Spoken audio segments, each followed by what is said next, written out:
Kia ora, g'day, welcome back once again here with what will hopefully be the final part 12 of my reaction to Mr. Sam Bamford, Two Worlds Collide podcast host with his guest, Mr. Scott Jones. So let's jump back in. Looking into these people that have slipped through the cracks, that were on watch lists, that were being given guns by New South Wales Police Firearms Registry. Do you think if these police officers for the last 5 years weren't sipping brews at the OSI looking at war heroes, people that made this country a better place, that maybe these officers would have found old Akram and his dad, and they could have prevented what happened. That's going to change our country forever and scares everyone what happened that day. But they were too busy going after veterans. There were hundreds of the best detectives. So the OSI are just a bunch of police detectives from all over the country that are seconded to the AFP to do this investigation. It sounds, so I don't know how that all worked and who was involved in the OSI. But what Scott Jones is describing there sounds similar to that guy Marcus that did an interview. I think it was a ABC network that did an interview, or Four Corners, part of, I guess, the ABC network. I think his code name was Marcus or whatever, who was an ASIO spy. But he spoke about in the reactions that I did, not that I can remember exactly what I said, but I've got those reaction videos up on my channel, unless they've been blocked. He spoke about that there was a changing of officers, or whatever they were called, changing of maybe investigators, where more experienced investigators were removed or pulled away. He didn't say where they were taken to or what other cases they were put on, but then there were like a shift or pretty much brand new, from what he made it sound like, detectives that had then been reassigned to, I guess, overseeing the previous cases that were being looked after by senior detectives, I guess. And what Scott Jones is describing, I don't know if that's part of it, but it seems like and sounds to me like it connects to part of what Marcus, the ASIO spy informant, had to say anyway, to some degree, at least in my head. So all your detectives are looking at Australian soldiers instead of looking at a dude whose dad's on a watch list by ASIO, and they think he's going to commit a terrorist attack, but they gave the dad guns in the same address where he lives with the son. That might have got flagged by one of these detectives had they not decided to get that little bit of extra money for working at the OSI as a secondment and to further their career. Yeah, I mean, Scott makes a good point there. But I think for anyone and in any organization, whether it's first responders, whether it's military, whether it's whatever, health, education, starting a business, going after something, money does play a part for everybody. I don't care who you are. Even wealthy people are very conscious of their money, and I can say that with a good level of authenticity, having seen and worked with and having had the privilege to look after some very, very wealthy people. And I can tell you what, this person is a billionaire, and he was very frugal with his funds, so much so that when we were overseas on trips, he'd shop at the markets and still be bartering to try to get deals. That's how, there's many reasons as to why I would assume people people make that level of wealth. And I don't think it's because they go around just splashing their funds willy-nilly. At least that's not what I've seen anyway.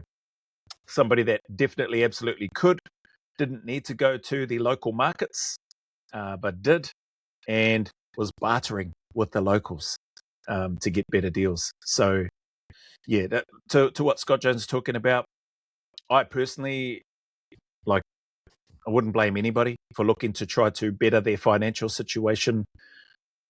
Usually they've got family and other commitments and stuff, and or things that they want to achieve. So that aside, I think what was important, or what stuck out to me in regards to what Marcus, the ASIO spy, spoke about, was that he is claiming that he made recommendations to ASIO in and around the father and son duo that committed the Bondi terror attacks. And allegedly, or apparently, ASIO have been quick to deny that any such recommendations from Marcus the spy to them were ever made, or words to that effect. So, yeah, and plus we can't predict the future, eh? those investigators that may have been on the case watching the father and son duo, knowing that they're on a watch list, they may have left, or they likely left, thinking that, okay, I've got enough handover notes here. There's enough information on here for the father and son to stay on the watch list. I've done my bit here. I've got this opportunity. Not their fault that they're a senior detective, if that's what the case is and or was. And if there's an opportunity for them to make a bit more coin, let's be honest, everybody could do with a bit more coin. I wouldn't mind making a bit more coin. And if you say you don't, well, then you're probably lying, I reckon. And so they've gone over there, possibly thinking that they've left everything in good shape.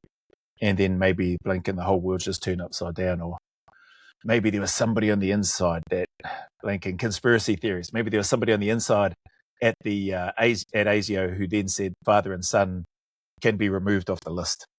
Who knows? Just like disgusting. This is the shit that revolutions are made of. Yeah. If you're at the OSI now, shut your laptop, get up, walk back to your police station, and start being a real cop. Being the cop that you signed up to be, not looking at Australian soldiers who would have gladly laid down their lives for you to stop another Link Cafe, to stop another Curtis Chang, to stop another Bondi massacre. That's what we do it for. Yeah. And you've heard RS and RS isn't the only one to say this multiple times, right? Like anyone would have gladly laid down their life over there. Yeah, for sure. Well, they wouldn't have been there if they weren't willing to. That's right. Yeah.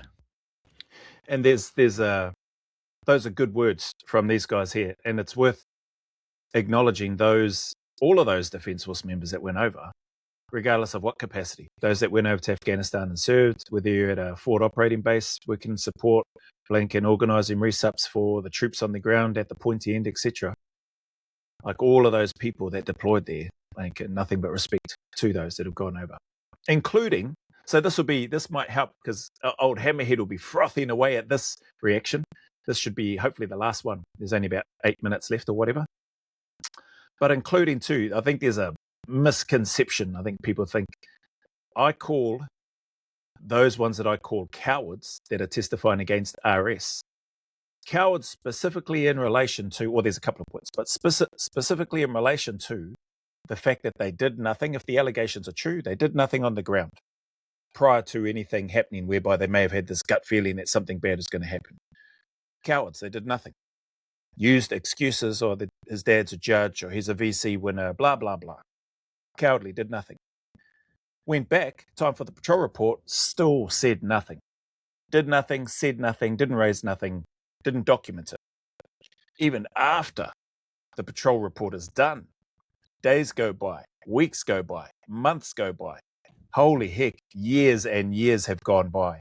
Then all of a sudden, they grow up here, and then they come out and then start talking about these things which are however many years ago, over 10 years ago, that allegedly happened. But they did nothing all during that time. During that time, if there's been a number of years gone by, they're no longer junior soldiers. They've cut their teeth on their first operation, if it was their first operation. They've been on a second, probably a third. That would have been within a matter of 12 to 24 months, more than likely, given the duration of their deployments. They've got runs on the board. They've got experience. They've got no excuse to not bring anything up. Unless, so this is the other part, unless prior to them going over to be in those roles, they only got to do that one deployment because they were deemed not suitable or unable to continue serving and working and fighting in a Green Role warfighting squadron at the time. And the third part is one of the guys, which Scott Jones speaks about in this reaction, whoever that person is, courageously volunteered to cover the rear. When that Battle of Tizak was happening and the boys were being pinned down, and RS said, I'm going to get up and charge towards these punts. And he did. Another person went behind him. Credit to him. He's also one of the people testifying against RS, but credit to him. He got up and moved forward as well. One of the other people testifying against RS is also the coward who wanted to stay at the back. Courage for being there in the country. Awesome. But when the lads are talking about any one of the guys would have gladly laid down their lives, probably to a point. And I think that individual who courageously volunteered to cover the rear and not get up and move forward with RS and whoever the other person was, and or the patrol commander who also got the Star of Gallantry and attacked as well. Well, I guess everybody at some point probably reaches their limit, dare I say, or what their perceived limit is at that time. And maybe that person reached his. So that's definitely somebody, based on what Scott Jones is saying here, if that's what happened, that's the other context in terms of why I'm calling that particular person a coward as well. Taking nothing away from the fact that the guys deployed there. They went there, that they served, fought, awesome. But the way in which they've gone around cowardly hiding their faces, cowardly seeking immunity, but at the same time being two-faced and saying it's in the pursuit of truth and justice. Well, those things are pretty big words to be saying. Truth, if the allegations are true, but there's lots of contradictory, so hopefully the courts will sort that out. And justice, well, if it's justice that you're after, why have three of yous, based on the 5 alleged counts of war crimes which RS has been charged with, why have three of yous sought immunity for your part, if these allegations are true, in executing unarmed detainees? Why should RS have to serve the justice, in your opinion, your cowardly opinions, for your actions if those allegations are true? Make that make sense. Hammerhead, make that make sense. But you're a retard. And I know you're going to put some comments in there because you just froth over this channel and you can't help yourself. And I will reply with a laughing face, because even you are too cowardly to come onto a live stream with me and have a chat. Have a chat, share your points. You think that it's a slam dunk case, but you won't come on and share your points. It's because you are a retard. You are either one of these cowards that is testifying against RS, or maybe you are one of the children, one of the offspring, one of the cowardly offspring. So perhaps maybe that's why you won't come onto a live stream, because it's in your DNA. But clearly, I see you looking at my channel and commenting on a whole bunch of different videos now. So it's nice to know that that you're here supporting the channel. Let's crack on with this. I like what I've heard so far with the guys. We should get through this as the last reaction. But yeah, you know, I guess most people would think that soldiers deploying over there are prepared to risk it all. And dare I say, the vast majority probably are. But there probably are some, by the sounds of things, that probably aren't, or that maybe think that they reached their limit, and that's as far as they're prepared to go. And then you see this sort of stuff happening, the likes of Nick McKenzie in Channel 9 on a preloaded hit piece last night. Mm. And the only reason they did that is because they were losing the social media battle all last week. Every single news outlet that posted about Ben had to stop their comments, because everyone, I want to see a poll out there done by a very biased. I have seen those mainstream medias don't have their comments turned on. Comments are turned off. That tells you a bit, eh? In terms of in terms of them being open to other opinions. Okay, so if they were unbiased, as they are allegedly supposed to be, or as they claim to be, you'd have your comments on. You don't have to respond to the comments, not at all. But you'd think they'd have the comments on, but they don't want to, because they realise that they will likely be slated. But they should have it on, because they'll have, you know, twats like Hammerhead that will go on there and go, "You're doing a great job, guys. Do it for my dad." Person, and just say, do you support Ben or do you not support Ben? I reckon it would be above 75% of people in this country would support Ben. Yeah. Time for the boomers to unite. Well, everyone. Boomers and everyone. Yeah. And it's not a left versus right thing. No, it's like, not.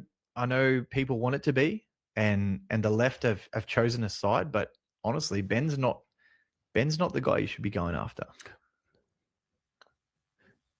If there is some terrorist that comes in and goes into your house and is holding you and your family hostage, who's the one man you could think of that would be the best person to get you and your family out alive? Yeah. Who's got the most runs on the board? Ben Robert Smith. Ben Robert Smith. And you're trying to put him away. So if we got attacked yesterday, who's the man that you would say lead the charge? Like if we were seriously getting attacked yesterday by a foreign force that were going to take this country over, who is the first person that you would turn to and be like, okay, we need veterans to come forward and fight again? Yeah. You would give Ben his own personal army. You would. And we're trying to lock him away. And quite literally, if...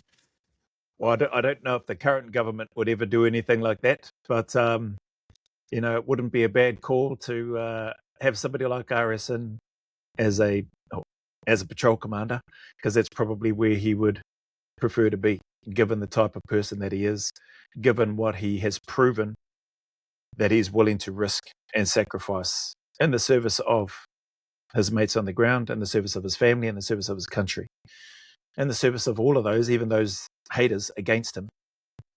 For even old retard head, he would gladly get up. He was prepared and ready and willing to gladly get up and risk it all. Says a lot about the person, to me personally anyway.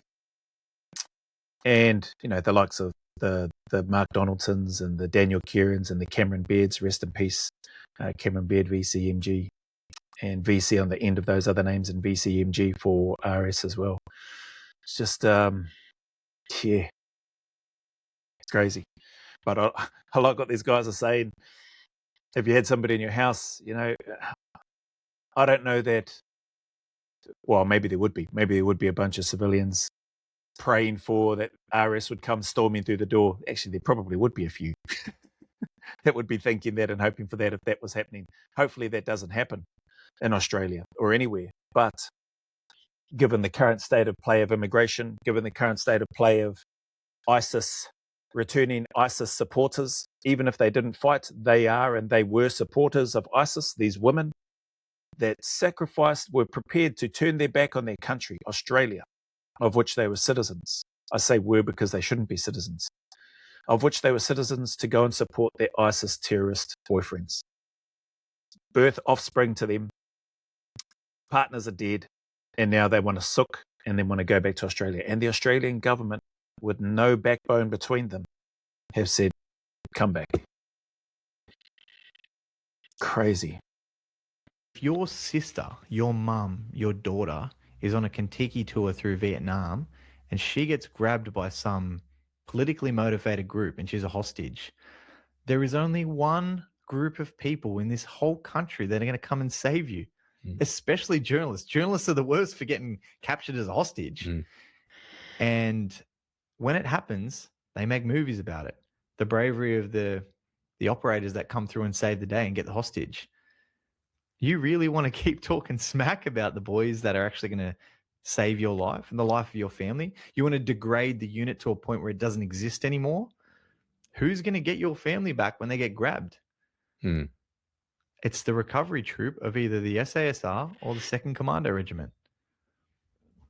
Who else is going to get them? You think DFAT's going to go in there with a big briefcase full of money and just pay them off? That's their plan. That's Coa 1, option 1. That doesn't always work. Yeah. The interesting thing about that too, the crazy thing, if I use that word crazy thing about it, is that sitting back, reflecting on my time, thinking about the other guys and some of the guys that I served with and their time and what they've done and gone on to achieve, etc. as well, I sometimes sit back and think to myself, man, imagine if the lads just down tools and said, we're not going to stay here anymore. All of those that are currently in there. I don't think that would ever happen. Like, that's just my personal honest take. I don't think that will ever happen by the lads that have been there and served in the job, because of the fact that it's the best job in the world. I don't care who you are or what you do. To me, in my opinion, I've said that for the longest time, and I've been out for such a long period of time now. It's still, to me, the best job in the world. So I don't think for a second that anything like that would happen. I don't even think any of the lads would ever strike, go on a strike like what other, I guess, unions, education, healthcare, etc., choose to do. And good on them, fair enough on them. But I don't even think that would happen within there because of the relationships that the guys have and the nature of the work. But imagine if that did happen. I wonder what the government would do. Maybe go to federal police, maybe go to TRG, take the correspondence. Yep, possibly. Going into another country, I don't know. Very different training and tactics, some similarities, yes, but yeah, I mean, that's part of the reason why they're separate, and have their different roles and responsibilities. There are some joint trainings and stuff that have happened and that do happen and that I've been involved in the past during my time, but they're still very much separate. And they've got, obviously, police have got the whatever the legal system is in terms of powers of arrest and that sort of thing in Civvy Street, etc. Whereas, operators within an SF unit don't have any of that sort of stuff.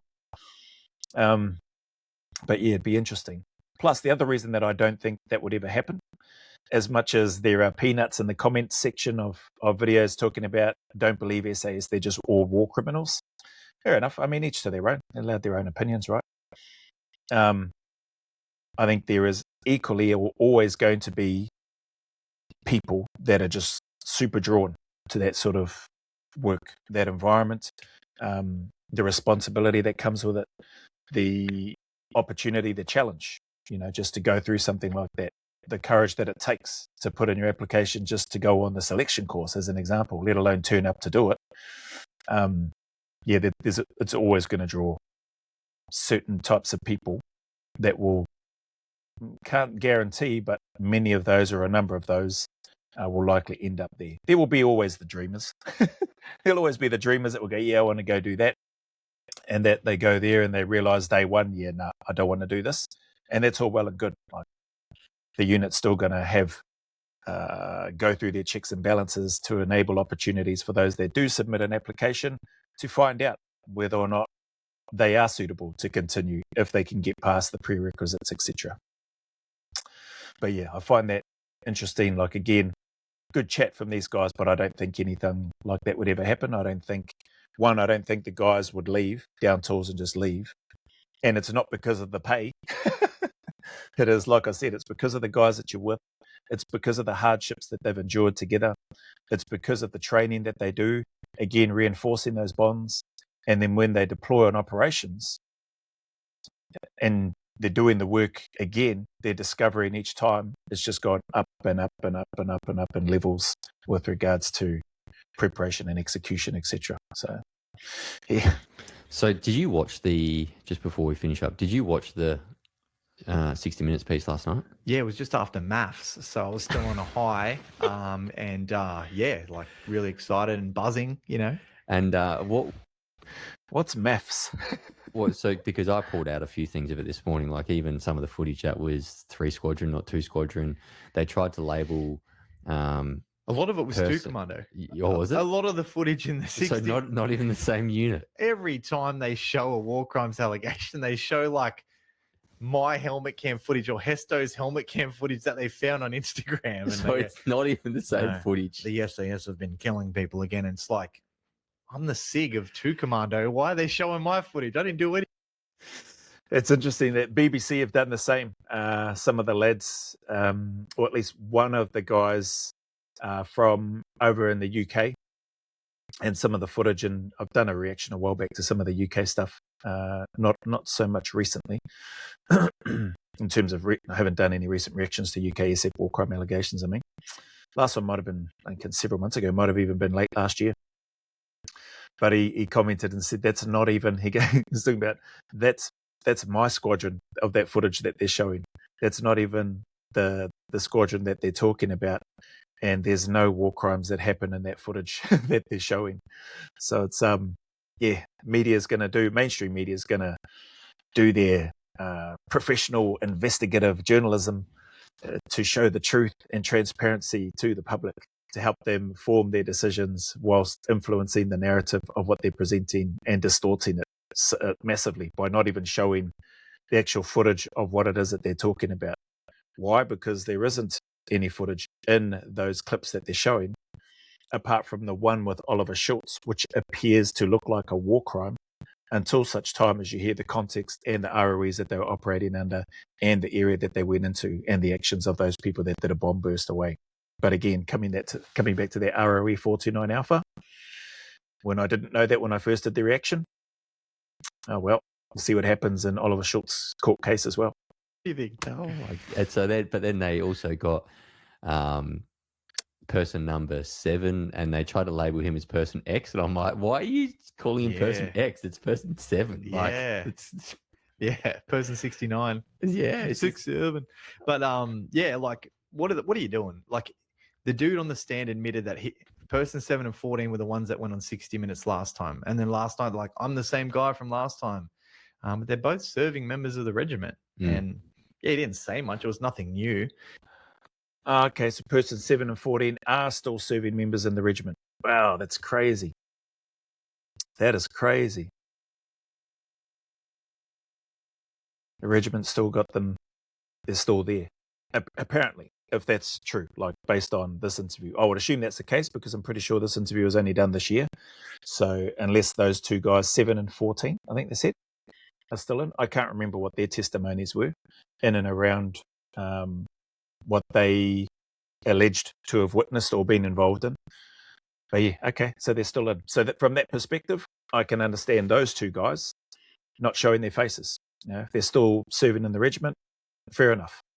And I think I've always said that anyway in the other reactions. Unless they're still serving, I understand them hiding their faces or having their faces, their identities hidden. What still doesn't make sense, though, in terms of justice, is that if 7 and 14 are guys that are alleged, two of the 3 with immunity for their alleged participation in what sounds like a war crime, if their allegations are true, that part doesn't make sense. There's no justice in that. That's just, I don't want to go to jail. I just want him to go to jail, but I want to call it truth and justice. Yeah, so identities, I can understand 7 and 14 then.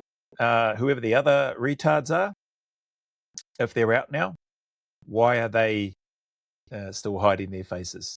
If they're that confident, if they are that being that transparent and honest, why won't they show their faces? Anyway. Just some dude in a multicam shamar. Really cool. I'd love to see my numbers from this podcast and then compare it to the 60 Minutes. Yeah. You know, they would have paid $100,000 for that, and I've sitting in the back here with my 2 phones, my $1,500 setup, or maybe $2,500 setup, and I'll edit to this in like 4 hours and get it up there tonight. I wonder my viewership to theirs, with this in my back room, my back out of my house. Run it up, get it out there. That'd be good. Because people need to hear this. Even the journalists that are against us, like, this is interesting. I feel it would be interesting for them to know this. I've offered to journalists, like, I'll come on your podcast, like, act. That's cool. I'd forgot that he had said that. I mean, why a journalist wouldn't have him on, I don't know. There's been peanuts in the comments section saying guys like this, fellas like this, are great for the prosecution. Oh, yeah. Are you another one of those Temu hammerhead lawyers as well? So if he's good for prosecution, you would think prosecution would be telling mainstream media, get this guy on, get more guys like him on, have him talking about it, have him talking the way that he is. I found when I watched this the first time, when I did the live reaction and then YouTube blocked it, none of these 11, well now 12 parts, none of them to my knowledge have been blocked so far. If they have, I haven't received a notification, which I usually do from YouTube, and then I usually have a chance to dispute it. So I haven't had to dispute any of these. So shout out Sam Bamford and the Two Worlds Collide podcast. But it's interesting. Why don't they? Why don't they reach out? You know, he's made a public announcement here. He's volunteered and offered to go on and be interviewed, showing his face. Isn't it interesting as well? Just the thought on my comments on those cowards that won't show their face. Fair enough. 2 of them, 7 and 14, or 7 and 14, whatever, are still serving. So they hide their face. Fair enough. But isn't it interesting that the other guys that aren't serving anymore, that are testifying against RS, that a medic, a non-BRA qualified medic, and Dusty Miller, and a non-BRA qualified SIG, I forget the guy's name, who I did a reaction to, that those 2 guys have the courage to show their faces whilst they were serving in the regiment. They're no longer serving in the military. But isn't it interesting that at least what an operator might call pogues, a medic and a chook, a SIG, have the courage to show their face But these other cowards, the ones that I call cowards for the reasons that I've already explained, don't, can't, and won't. Interesting, eh? And like Scott Jones said, he thinks that if mainstream media watch this, or anybody, even those, like he's openly said, those that are against SF in general, not just against RS, but just against, maybe they're just against the army or SF in general, you'd think that they would watch it to get a bit of an understanding what's this guy talking about, and that they'd take notes and pause it and go, well, that doesn't sound right. We want to question him about that. That doesn't sound right either. We want to question him about that because we heard from so-and-so that this is actually what happened, and this is what the story was with 429 Alpha, and this is what happened on the ground. This person here who hit his face is saying that this is what actually happened, etc., and this is what they were told to do. You would think mainstream media would be looking to do something like that. Like I would if I was looking at it and wanting to get some answers, and or allegedly, apparently wanting to be transparent and working in the public interest for the greater good of the public to have a better understanding of what they allege has taken place. So, but yeah, they won't. Interesting. They won't. Even old Hammerhead can't bring himself, but he says it's going to be an easy win for prosecution. Must be very confident, or dare I say, he's probably not that confident because he can't even show his ugly mug. we got medics and SIGs showing more courage and strength, and at least to a degree their integrity, in comparison to alleged badged operators who are trucking cowards who were too useless to continue to serve in the Green Roll Sabre Squadron and got the ass out of there to 4 Squadron. Pretty rubbish, lads. Actual enemies. Like, I'm not going to stand up on the table and kick you in the teeth. I might. But maybe after the podcast. Maybe after. But, like, it's not... Well, you probably shouldn't have said that because that'll probably put the mainstream media off. We've just probably given them an excuse to say, well, see, look, he said he's going to kick us in the teeth after the podcast, so why would I want to interview him? But those with common sense and understanding would know that he wouldn't do something like that, not unless he was provoked by them in some way. But I think he's probably more than capable of handling himself without having to resort to violence and understanding that he'll just get arrested if he was to do something like that. But it works out to be a good excuse for those mainstream media. It's not as clear as what they think. It's not what they want it to be. It's not a My Lane massacre. It's not the Holocaust. It's another Holocaust. They tried to. I just keep looking back to that Nick Fuentes episode with Pierre Morgus. But I mean, last night weren't they talking about the Nazi trials? Yeah. Yeah.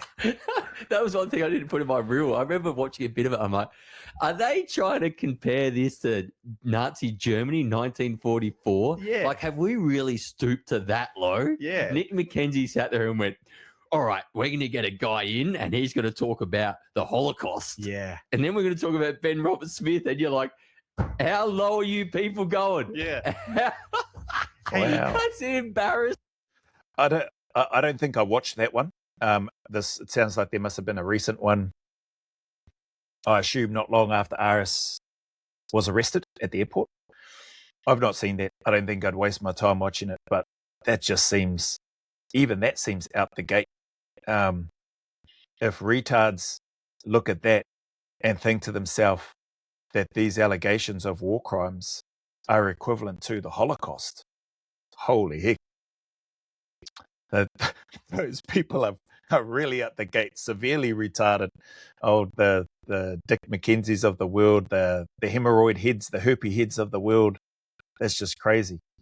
If that's what they're thinking. Like I said, I haven't seen that video or that release in terms of after RS's arrest. But man, that's a big claim. That just seems out the gate. How low are you going, Channel 9? You're bringing up the Holocaust? Yeah. Yeah. Wow.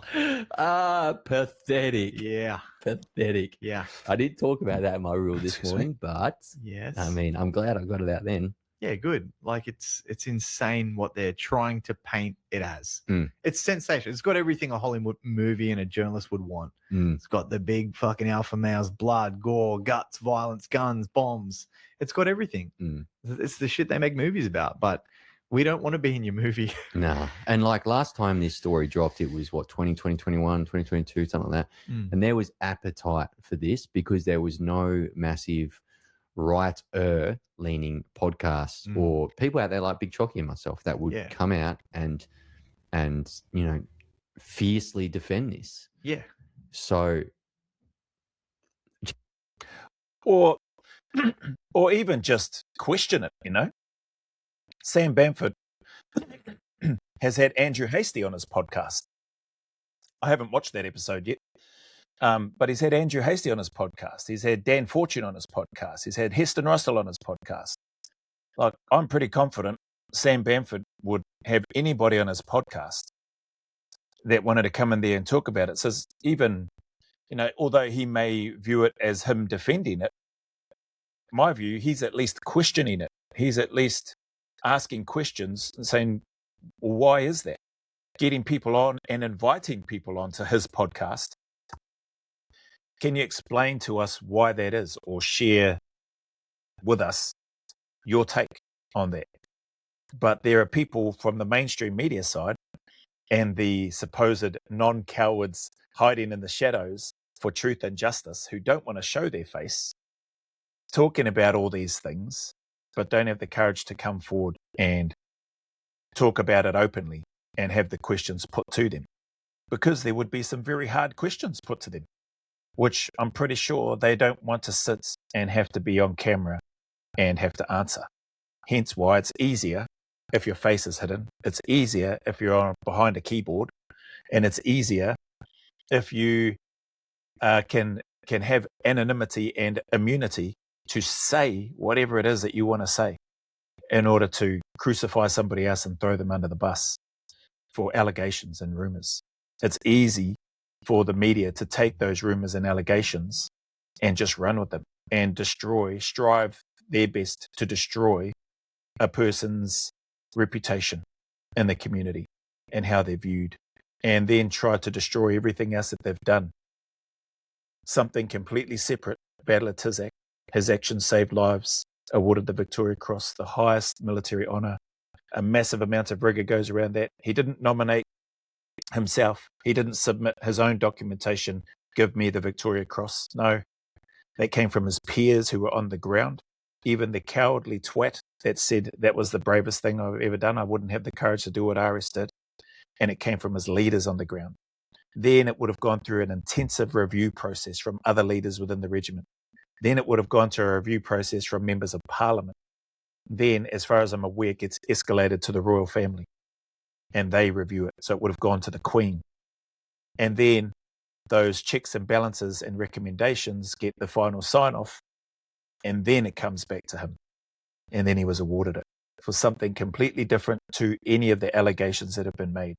That's the type of, at least in my head, my limited understanding of the processes and checks and balances for a Victoria Cross. That's just a brief insight in terms of what little I know about it, of the checks and balances that take place before somebody is deemed worthy to receive the military's highest award, highest honour, which is the Victoria Cross. So for those people that are then wanting to try to destroy that or take that away on the basis of these rumours and allegations and a non-guilty verdict is just mind-blowing to me. Seems like the mainstream media and the hemorrhoid heads of the world can't fathom that. They can't for a moment fathom that they could be wrong, that there could be more that they should look into and have a listen to from other people that were there on the ground. They just can't fathom it. And or the only reason that could be, in my mind, is that they're either one of the cowards testifying against RS, and so therefore the cowards part just rings true and they can't change that, and or they are a close family member of one of the cowards that's been charged, and they see it as their duty and their responsibility to try to defend their honour by being behind a keyboard and typing away. So yeah, interesting. Channel 9, the Australian government, the media, they have enormously underestimated the patriotism that's coming back in Australia. Yep. And we've had enough of this shit. And that's why I'm pushing back on it massively. And that's why everyone is pushing back on it. And it's brilliant to see. Like, you want to unite a portion of Australians that are sick of what's happening at the moment. This is it. Good. And I don't want to be the voice of it or the face of it. I'm just here to help out the boys, throw my support behind them, and I'll let all you hitters do your thing. And I'm going to go back to surfing on the beach and Eating Milo. eating tins of Milo straight. Yeah. Maybe we'll go down to Coles now and grab some Milo and have a Milo together. I love that. All right. Can we hold hands? Yeah, we can. But, mate, Scojo, thank you very much for coming on Two Worlds Collide podcast.